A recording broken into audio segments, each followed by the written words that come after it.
Who's your mom? Kat Palmer. What's your favorite thing about your mom? She's an artist.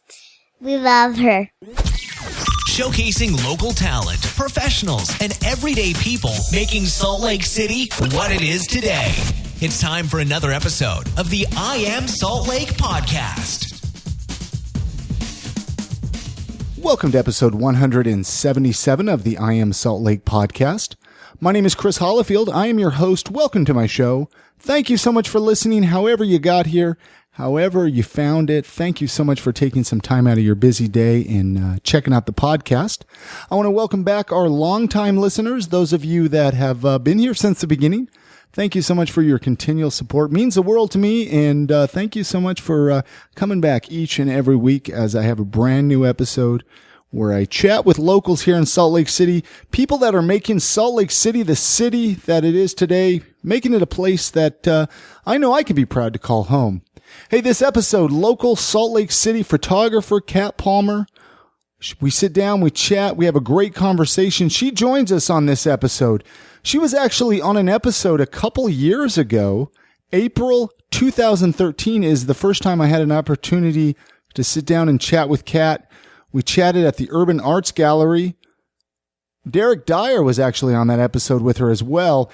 Anyway, just to kind of give you a little bit of background behind this episode, I had to go out to Minnesota for a family reunion over July 4th weekend. And I wanted to make sure that there was an episode up for you guys, somebody for you to listen to their story. Kat Palmer said, hey, why don't you sit down and have a little continuation chat with myself since it's been a couple years since I've been on the podcast. So we went over to her art studio here in Salt Lake City, her studio, and we chatted and we had a great conversation. She did have her boys with her. So, you know, there was a couple times that we got interrupted, but I pieced together the interview pretty well, I think, and had a really great time chatting with her, catching up, like I said, since she was on episode 60 back in April of 2013. So hopefully you guys enjoy this episode, this conversation with Kat Palmer. Really quickly, I want to tell you about the website. IamSaltLake.com is where you can go and find out more about the podcast. You can connect on Stitcher, iTunes right there from the website, as well as donate to the podcast to help keep the podcast moving forward.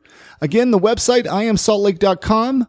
Follow me on Twitter at IamSaltLake and connect with any social media outlet that I'm on. So I'm going to quit talking, and why don't you guys join me as I sit down with Kat Palmer at her studio in Salt Lake City, Utah.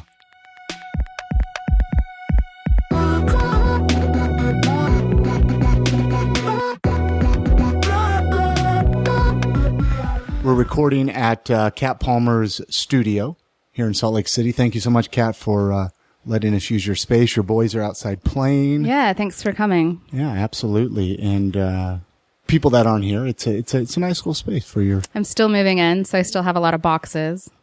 But we're here at Sugar Space in Salt Lake City. Is that the name of it, Sugar Space? Yeah, it's Sugar Space. Yeah, it's the downtown location. Has there been shows here? There's been... yeah, there's actually been a lot of comedy shows here. Yeah. And there's a lot of... City Weekly had their Arties Award show here, and they have a really nice event space on the property. So, and there's a really cool dance studio, which is where they have the comedy shows. So there's actually a lot that happens here. Excellent. Yeah, no, because I've heard the name Sugar Space, and I've probably seen it on comedy flyers. There's two locations. There's one in Sugar House and then one here. So, excellent. Yeah. Well, the last time you were on the podcast, episode 60. Oh, wow. And I was looking at the date. It was posted April 13th of 2013. Wow. So over 2 years ago. Yeah. And, you talked briefly about yourself. You know, you gave the listeners a little bit of history of who Kat Palmer is.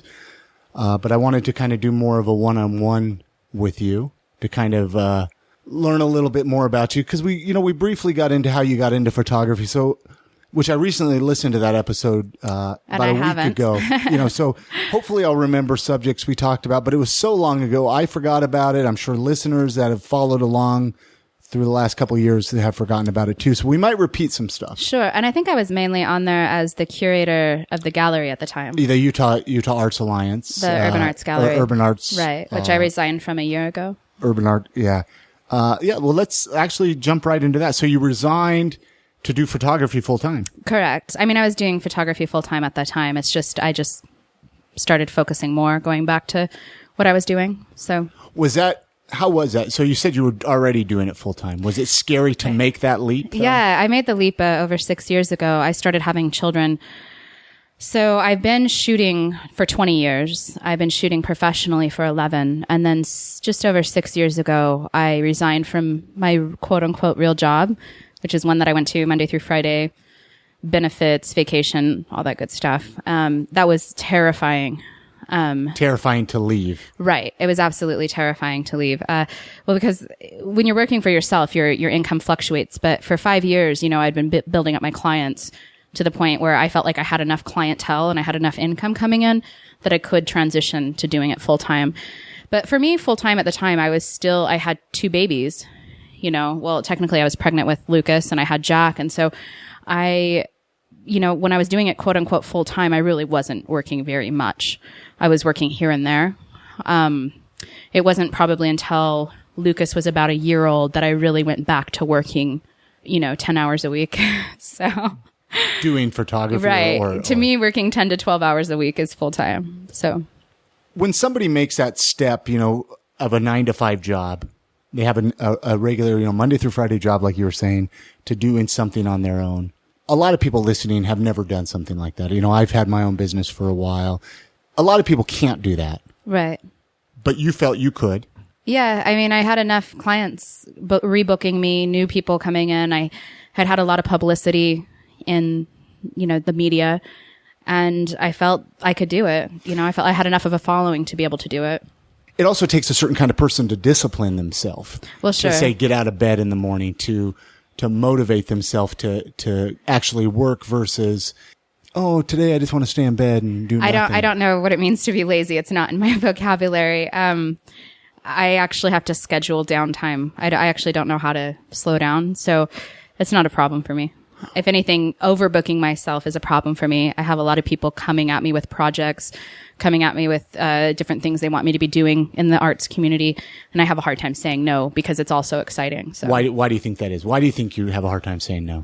I like being busy. But why? Why? Like, I have my reasons on why I like to stay busy. I think at one time I was avoiding my marriage, and so I kept myself incredibly busy so I didn't have to be home.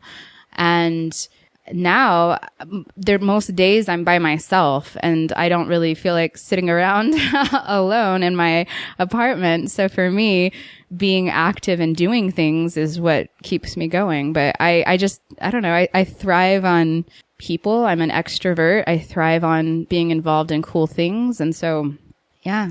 Do you ever worry? Like, I know how it is for me where it's like, I feel like if I'm sleeping, if I feel like I might be missing out on something. I don't have that syndrome. I've known people that do have that syndrome, but I kind of don't care if I'm missing things. So yeah, I don't have that problem.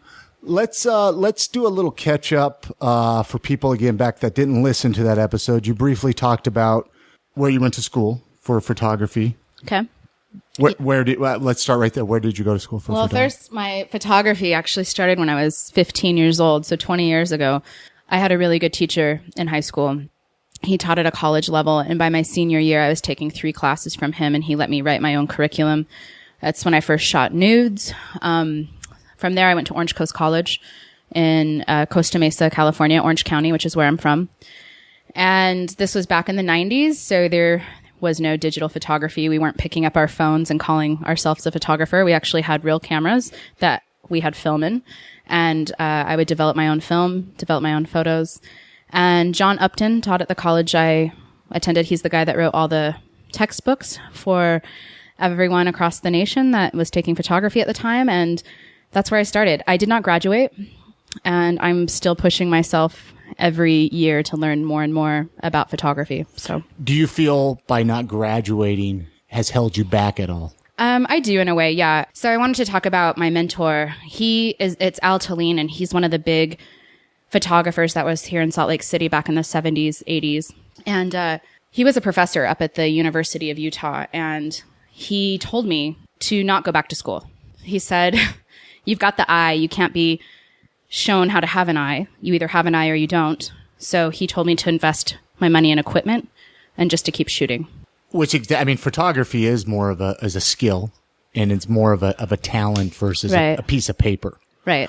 Let's actually talk about that. I wanted to bring it up at some point.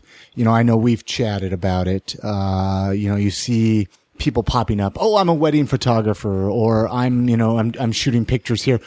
What do you think makes a good photographer? I mean, let's just say that, or what versus somebody who's like, okay, I'm a professional, or I'm, what I'm trying to say. Sure. I You have guess. to realize half the time I wonder if I'm a good photographer. So it's something that I'm constantly questioning of my own self. So, but as far as what makes a good photographer, I guess it really depends on what they're going after. If they have clients and customers, then if you're capturing and making your customers happy with what you're doing, in a sense, that could make you a good photographer, because if your people are happy and they like what you're doing, because some people can look at my work and say, oh, she's doing this, this, and this wrong. And that may be the case, but my clients are super happy. So it's like, and I'm making a decent living doing it. But a good photographer, it would be composition. It would be, if you're knowing your lighting, if you're knowing your focus, your settings, and just what you're able to capture. For me, I have two sides to my photography, and one is more traditional, where I'm doing the weddings and the families and whatnot. And then the other is my artwork, where I'm usually on the more social or political spectrum of things.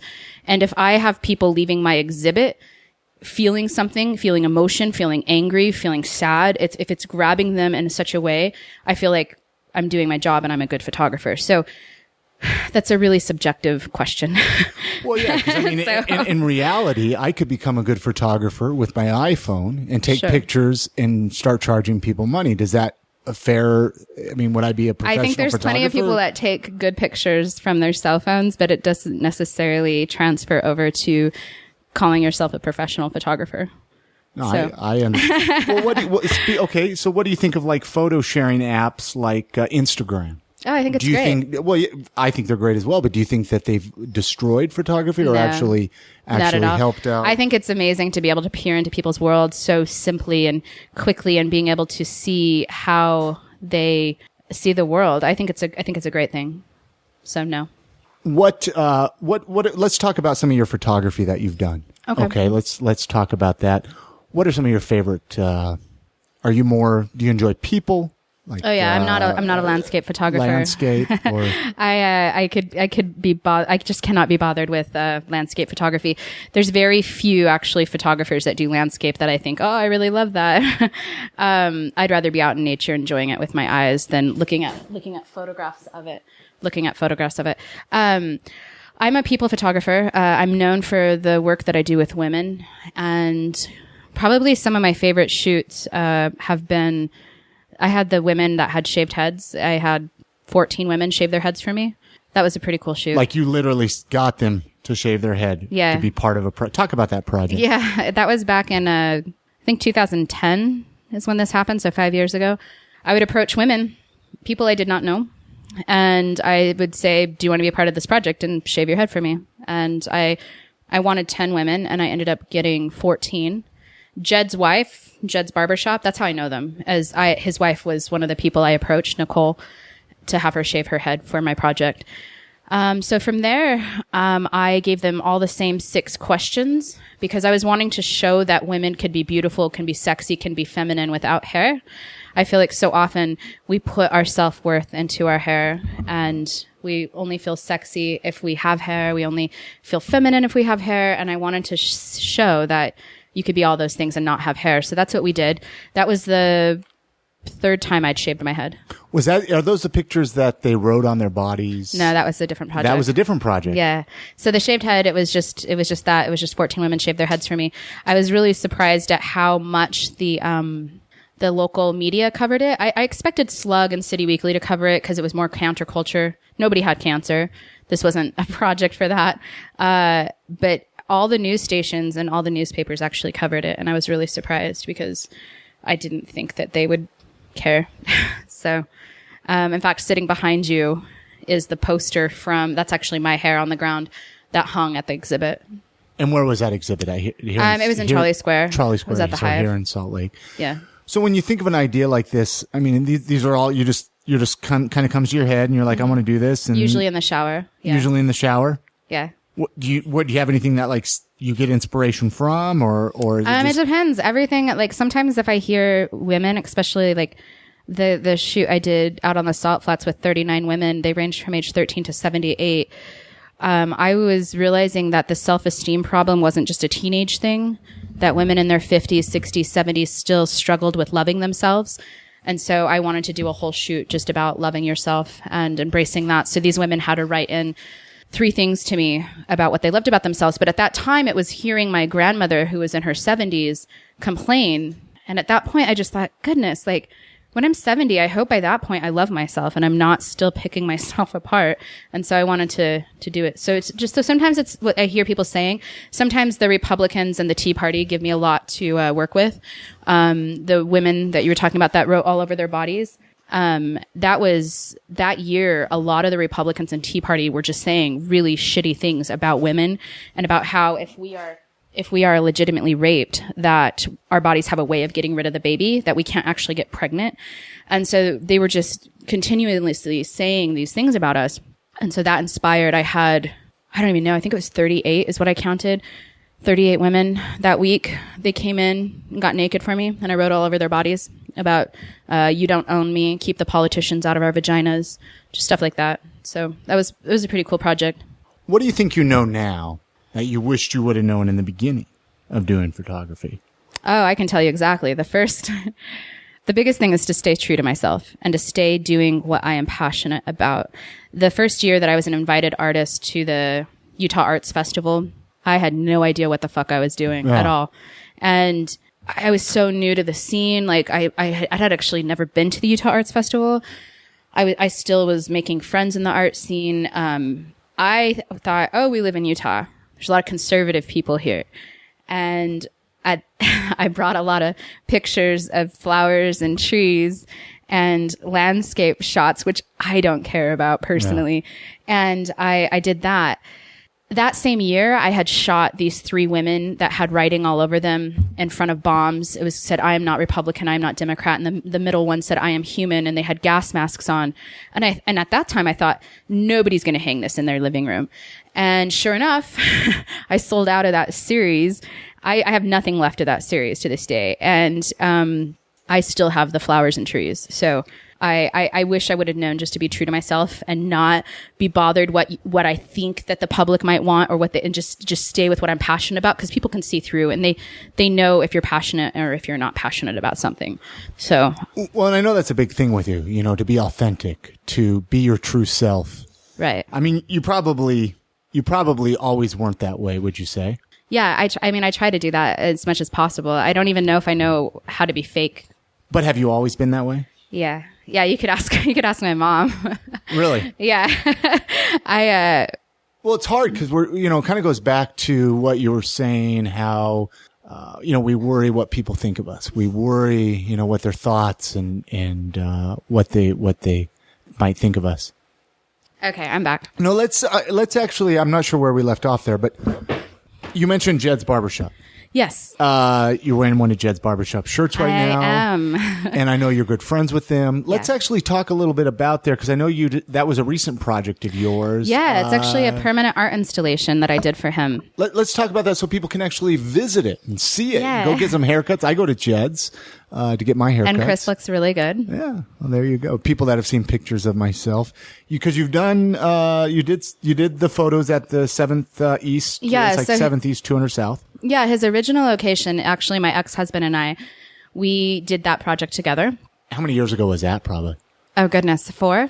That's it? Is that all they've been there? Yeah. Well, no, because they originally had a different interior that they got sued for. Oh.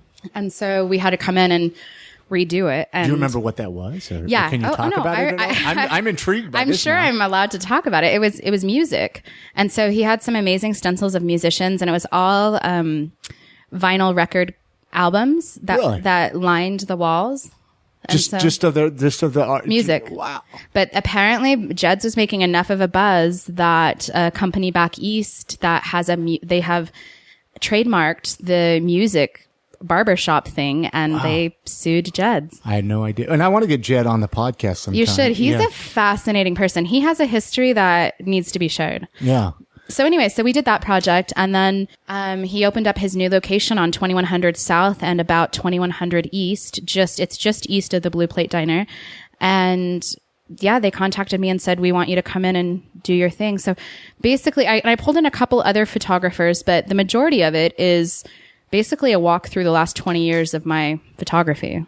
So you have images on there that are from my first roll of film, and I made it into a wallpaper, and it's the entire wall. How does that make you feel? Okay, so say somebody like myself, I'm in there getting a haircut, and I mean, a lot of eyes are on this every day. Yeah. How does that make you feel as a person, as a photographer?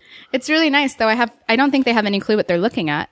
I don't know if they realize that they're taking a journey through the last 20 years of my life. So, well, yeah, they might not realize it, but I think like even myself, when I started getting my haircut at Jed's, it was like, oh, I knew that those were Kat Palmer photos on the wall. I mean, you have a very, in my opinion, a distinct style. Thank you. And, I'm sitting there looking at it, and it's like, well, so yeah, I mean, I would be stoked if I love it. And I honestly would do anything for Jed and Nicole. So I'm really just happy they had me involved with it. So, but yeah, you can go in there, and they have a really cool store next door. It's unhinged. It's like a man up store. It's actually pretty cool. And I recently went and spent $60 in there just buying shit. Great local unhinged, and so go check it out. I haven't had an opportunity to go there yet, but like I was chatting with you earlier, maybe next time I go for a haircut, I'll go up to that location instead of my typical downtown. But I know you travel a lot. I know you've been pretty much, fair to say, all over the world. No, I wish that's not true at all. What's the furthest place you've been? Not very far. The longest airplane ride? Oh my goodness, probably Hawaii or Mexico. That's it. Yeah, I haven't been very far. Oh no, probably the New York area, but I really haven't been. I travel a lot, but I never go very far.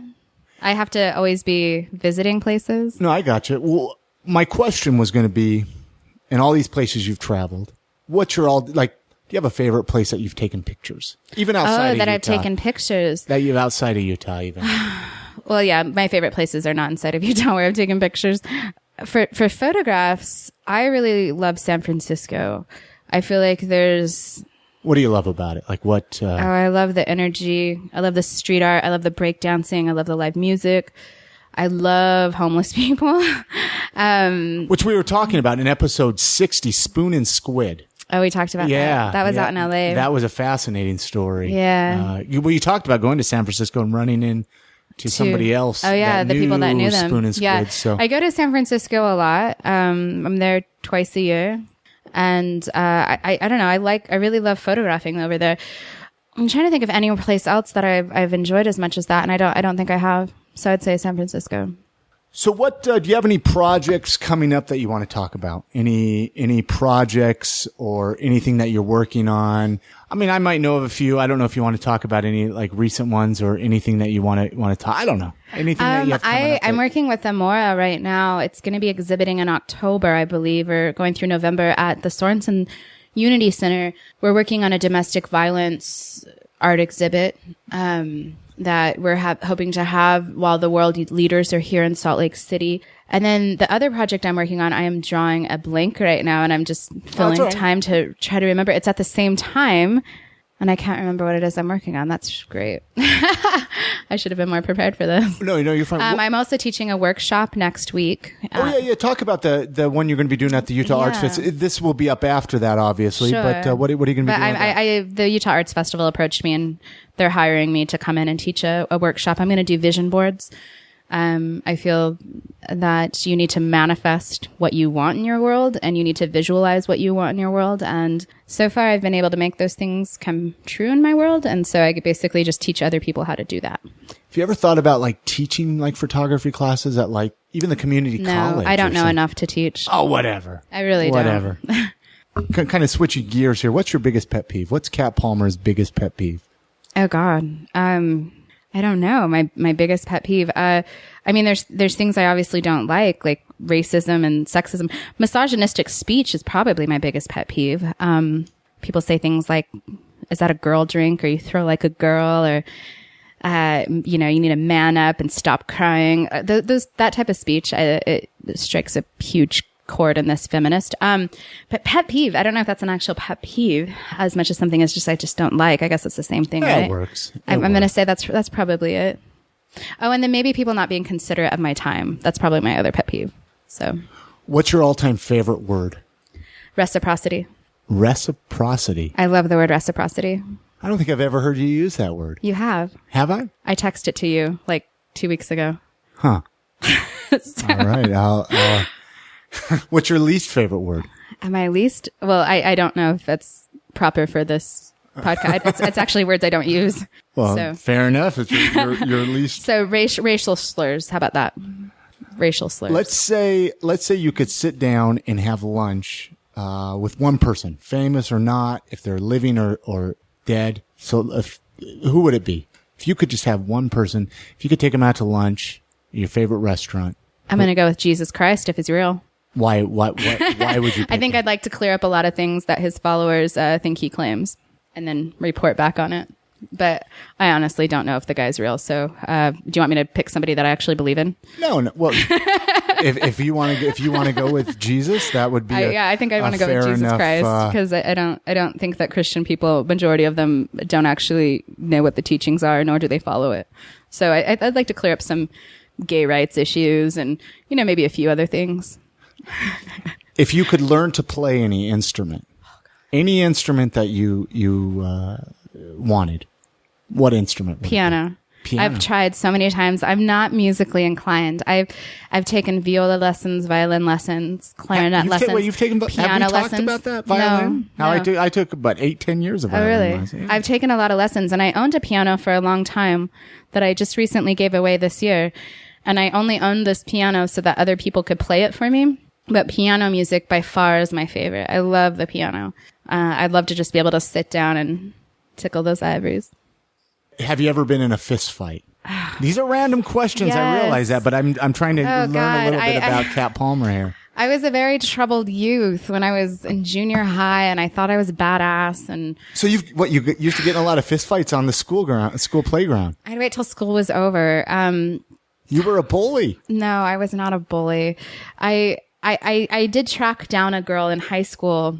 I had moved away, and there was a girl I teased in junior high, and I tracked her down, and I gave her a hug and apologized. I felt pretty bad about that, but yeah, I in junior high I lived in a rough neighborhood, and I had a mohawk. Remind me where you grew up again. You might have mentioned I don't like it. to talk about this part of my life, but I grew up in Orange County, but for about 2 years, my mom relocated us to a place called Hemet, which is the armpit of America. And it's gross. It's so fucking gross. Why? Gross? There's nothing out there, but I mean, that's not why it's gross, but because there's nothing out there, the parents buy drugs and alcohol for 11 and 12-year-olds. 12-year-olds are having babies. Like, it's not a conducive place for children. And so it was a rougher neighborhood that I lived in. And, I've been in fist fights, and yes, I won.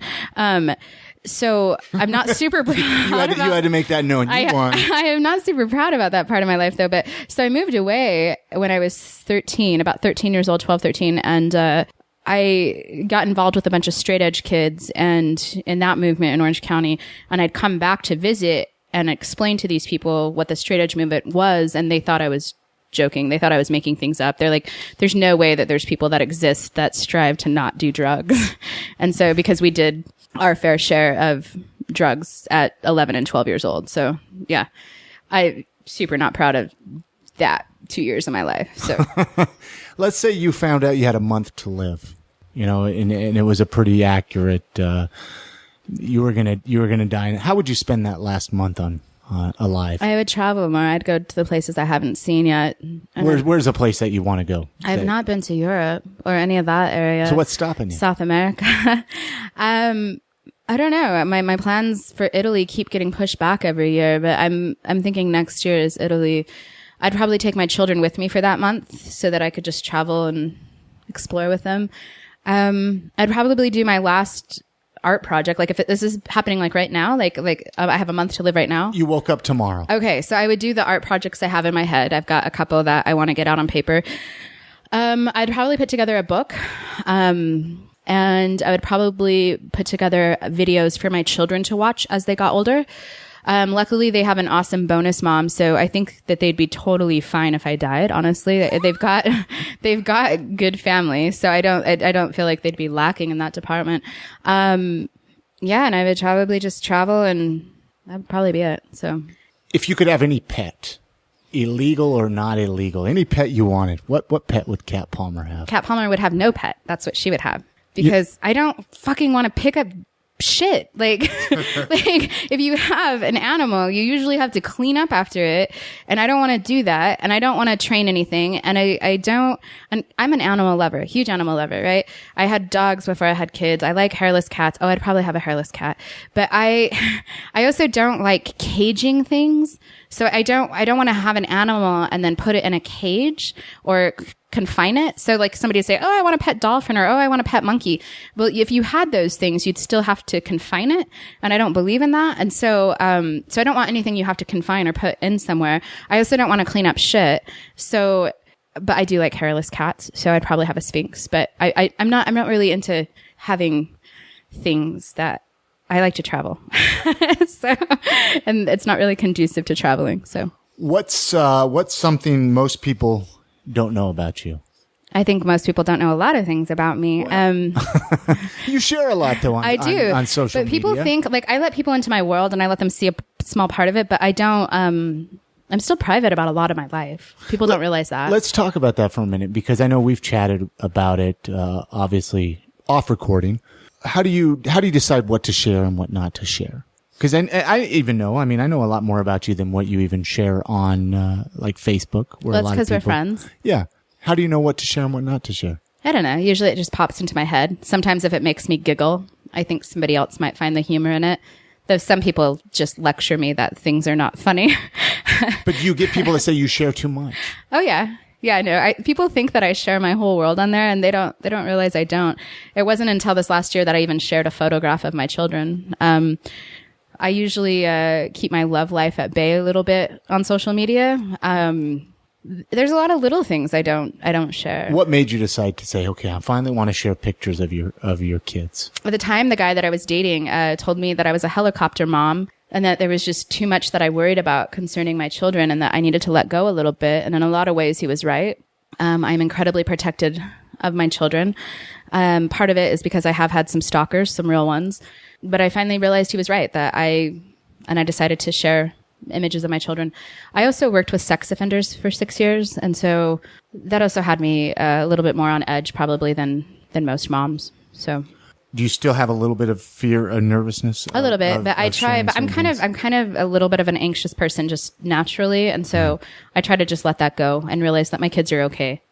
And I know a lot of people they've reached out and said they've just loved seeing my children. So what's the most memorable concert or sporting event that you've been to? God, I hate sports, so we're going to skip the sports question. Let's skip the sports. I just kind of have that thrown in there in case you were saying, that Lakers game, I love watching surf competitions. So, really? I didn't know that about you. Well, I like, when I was a kid, I'd go and watch them live in Orange County. And then I dated a guy that did volleyball professionally, so I'd go to a lot of volleyball games live on the beach, but I'm not really into sports. I've been to so many concerts. What's one that comes to mind? We were talking recently about how you and I were talking recently about, gosh, back in the late 90s, how I saw the Jay June and the Get Up Kids. They were touring with one of my friend's bands through the coast of California. So I jumped on that leg of the tour. That was really nice. But were you taking pictures on that? Yeah, but not like professionally, just for my own. But I do have pictures. I used to go see At the Drive-In a lot. In Pomona at the Glass House. Those shows were so good. Goodness, I recently had one of my favorite musicians. He came out here to Utah for me, and that was probably one of my favorite nights ever. Jonah Mantrenga of One Line Drawing. He used to be the lead singer of Far. He came out here, and I took him to dinner, and he let me write his set list for the evening, so that was pretty special. As far as like big bands, like known bands, Even, I don't know that I even have less, one. Even less known bands. I don't know if I have like one of like known bands that really stick out into my head. Fair enough. I mean, if we can go on to the next question. But basically I was really heavily involved in the music scene in Orange County and LA through the 90s. I guess I wanted to talk about that for a minute. Coos Arts Cafe was in Santa Ana, and that's where like all the bands came through before they were big. We're talking about, there was a list you actually posted today.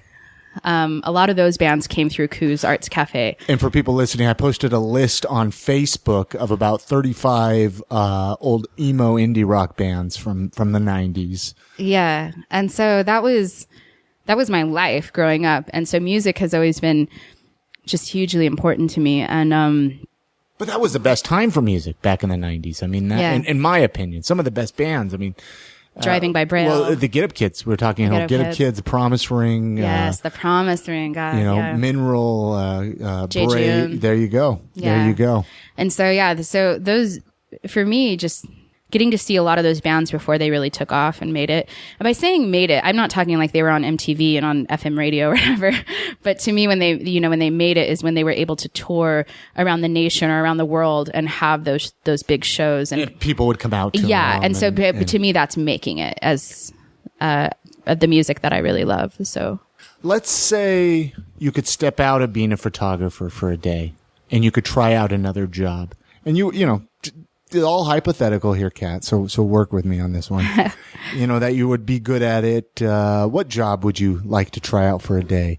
Like somebody like myself, maybe try to be a policeman for a day. Or I'd like to see you go be a policeman for a day. My dad was a policeman. Well, yeah. Well, there you go. But just kind of something different for a day. Is there a job you'd like to try I would out? love to be a life coach or somebody that could help make people's visions a reality.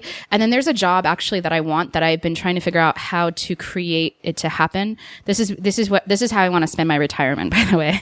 I know a lot of people. I'm really well connected in this community, and I secretly like to go in and make people's dreams happen. And they might be very simple dreams, but I kind of pay attention to what people are saying on social media. And if I have a way of making what somebody really wants to have happen, I do.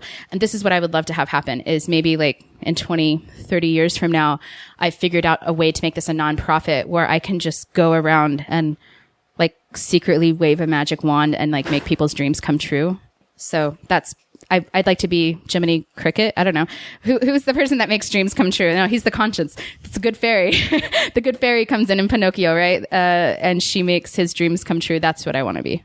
It's kind of the best feeling in the world. Let's talk about Salt Lake City. I know, we've talked about it, how much you love the city, how much... I do love Salt Lake. I always ask, like, what are some things you like about Salt Lake? Well, with it being summertime, what are some of your favorite things about summertime in Salt Lake City? Let's narrow it down to that. My AC on my Jeep is now working. I really love that. It's not even working that well. No, the farmer's market, hands down, is I count down the days to when that happens. I think it's one of the coolest things that Salt Lake City has. I mean, you can spend your whole morning or afternoon there. It's free. It's funny because the first one I went to of the season, I ran into Dennis Meekum. He's a photographer here. And he says, I think it's more of a social thing for you. And I think he's right. It is. I like to go there and see my friends, and I get to have amazing huevos rancheros. And I don't know. I love it. I love the farmer's market. So anything else? I have other things. I mean, I love hitting up Red Butte for concerts, and I love hiking, but I don't like hiking in the heat, but I do love that the days stay longer in the summertime. I do love that. What else do I do here in the summertime? The Utah Arts Festival, of course. I think that's one of the coolest things that Salt Lake has. Again, it's another social event for me, going to the Utah Arts Festival. So, I can't think of, Pride. Pride is, yeah. I love Pride. I love the parade. It's one of my favorite things to take my sons to. And that happens, of course, beginning of June. Let's say you could change something about Salt Lake. What is something you would change or like to see different? Only one thing? A couple things. My goodness. Okay. A couple of things. If we could have a little bit more progressive thinking as far as liquor laws go, as far as gay marriage, like none of this back and forth. Like, let's just keep it no chances of it. But being we've come a taken away. long way. We though. have come a long way because you don't have to pay $5 to have a membership to enter places like when I first moved here. But bars that she's talking about, right? you know. And so we have come a long way. But I'd like to change that. I'd like to make we were talking about this today. I'd like to make public transportation more affordable and everywhere. No more of this. We're not going to run on Sundays bullshit, because for fuck's sake, people need to get around on Sundays. So I really don't like that you can't go hop on the front runner on a Sunday and take it somewhere. I also don't like that it is cheaper to drive your car than it is to take public transportation. When I visit other cities, I'm always taking public transportation, whether I'm in Mexico or DC or San Francisco. It is so much cheaper and so much easier to get around, and that needs to be happening in this city. Those are my 3 things. Works for me. Let's say somebody was visiting here or moving here. Mm-hmm. Where's someplace that Kat Palmer would say, you got to check this out. You got to go visit it. Well, you have to go to Gallery Stroll. It's the and that's the first Friday, right? Third Friday. Third Friday. Third Friday of the month, 6 to 9 p.m. Generally speaking, in the last decade, it's morphed and changed a lot. It's not kind of all in one location. It's kind of all over. But we have an amazing art scene in this city, and we have talent just exploding at the seams here. So I'd absolutely say Gallery Stroll. Pick up a City Weekly the 3rd Thursday of the month. And that will kind of give you a guide. There's a Gallery Stroll guide there. Yeah. You can also go online and look it up. But yeah, absolutely. You have to check out Gallery Stroll. It's free. It's family friendly. I mean, as long as you're not scared of, fine art nudes here and there, it's family friendly. So. Anything else, or would that be kind of the number I would say thing? That would be the first thing. Library Square, which I absolutely love. You got the Leonardo, the library. You can go have lunch on top of the library, which is one of my favorite things to do. You got to check out the state capitol. It's gorgeous. I love sitting up above the state capitol. It's like, that's my little happy place, actually, at nighttime and watching the sunset and just watching the city lights. I think those are all musts. If you like hiking, which I do, there's great places to go here. I also love whitewater rafting, which there's a lot of that here. It's not in Salt Lake. You have to kind of drive for it, but there's some great places to whitewater raft. I've never been. Whitewater will you take me whitewater? I will take you whitewater rafting. Excellent. You heard that first on the podcast here that she would take me whitewater rafting. And then, of course, we have some of the best restaurants I think. I travel a lot, and I love the food here in Salt Lake City. So, well, that was going to actually be my next question. I figured it was. You knew it was. You've listened to the podcast I have. enough. I've been listening. I have been listening. So no, and I know you have, and I can't thank you enough. And you eat gluten-free. I do. And I want to do a separate episode down the road of, well, in my head, I'd like to do a gluten-free dining episode. And so if you're listening, get in touch with myself. Email me at iamsaltlake@gmail.com. Let me know of some gluten-free dining. But let's talk about that with Kat here for just a second. Some of your favorite places to eat, because I know they will be gluten-free options. Yeah, everywhere I eat has gluten-free options. Otherwise, I couldn't eat there. But I love the 10 Angel on 4th and 4th. It's probably one of my favorite places to eat. And just because I know the owners of these places, I don't want you to think like I'm biased to these places, because I don't like or ever feel obligated to say I like something. I have to genuinely like something to recommend it. But the 10 Angel, I love Zest. It's probably my favorite place to eat. It's my favorite place to get cocktails, because they have green juice cocktails that are so delicious. But Zest is 100% gluten-free place. And I give that a thumbs up too. Yeah, if you've never been there, I love it. In case he's such a nice guy. He is. I feel so taken care of every time I go there. And so those are my two go-to places. The Naked Fish is my favorite place for sushi. They by far, I feel like they're the superior sushi place.